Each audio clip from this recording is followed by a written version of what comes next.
Well, you know, we've been kicking around this idea for a few years now that we really wanted to have some sort of drum machine, something, you know, a little out there, something that was a little bit classic but also had a little bit of an Akai flavor to it. And honestly, the name has been kicking around since before the XR20, sort of as some inside humor.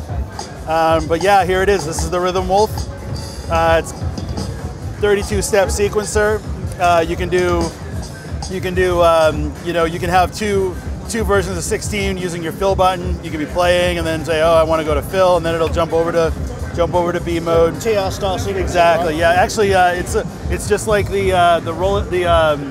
Alesis SR16 too, because as you know, they're our sister company. So, but yeah, it's got analog bass drum, snare drum, a percussion synthesizer, and people actually ask us, they're like, well, so what is the percussion synthesizer like? And we're like, well, it's FM, it's metal sounding. We almost called it clang, something like that. In all honesty, it's a lot of fun. We wanted something where it had a completely unique sound that you could just kind of get weird with it. Open and closed hi-hats that cut each other off, of course. These are actually, they're not samples, they're analog-based hi-hats, sort of like a TR6R6 or a CR78, something like that. And then we also have a bass synth that's a single oscillator bass synth.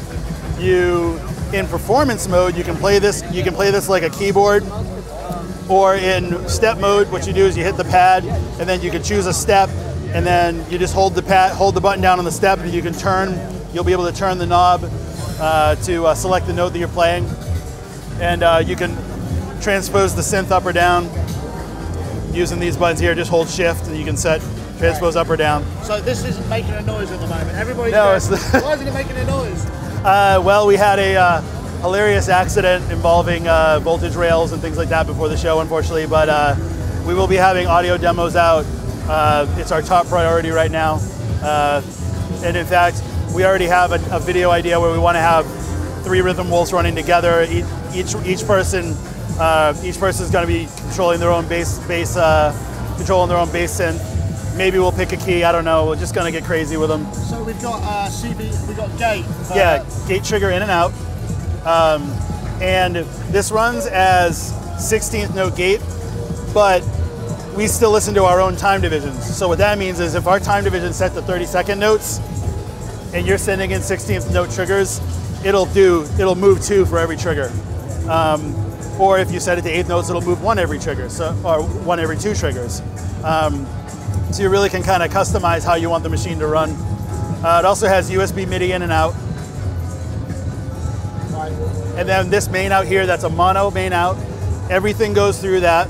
So you get that nice analog, when everything's running through one output, you get a nice analog sort of soft saturation compression kind of thing. But if you plug in this synth out, then it takes the synthesizer out of the main outs. And not that we'd ever recommend you ruining your unit or voiding your warranty, but there's an awful lot of space right there. So we can do some individual mods then, right? I would never recommend such a thing. Yeah, I mean, there's a lot of room on the front panel, you know, and I'm a tweak head myself. I like to poke around and, you know, blow my stuff up and do whatever. So yeah, people can have a lot of fun with this. I mean, you know, it's $199, you know, so I foresee, you know, people doing mods. Like for instance, we have these super sexy simulated wood grain end caps, you know, but they're really easy to take off. So, you know, if you want to put in your own real wood ones or aluminum ones or whatever you want to do with it, you can get crazy. So can you clock externally from Midi as well? Yes, you can. Yeah, you can send clock or receive clock. Cool. So when are we going to see when are we going to be able to hear it, do you think? My goal is to, when I get back next week, is to have some sound demos playing. I want to have a couple of them playing together, that kind of thing. And I really want to do a video where we're really tweaking out the sound so people can get an idea for the range. Great. And when do you think we're going to have it? The video probably next week. It'll be in stores probably June or July, around there. Okay. No problem.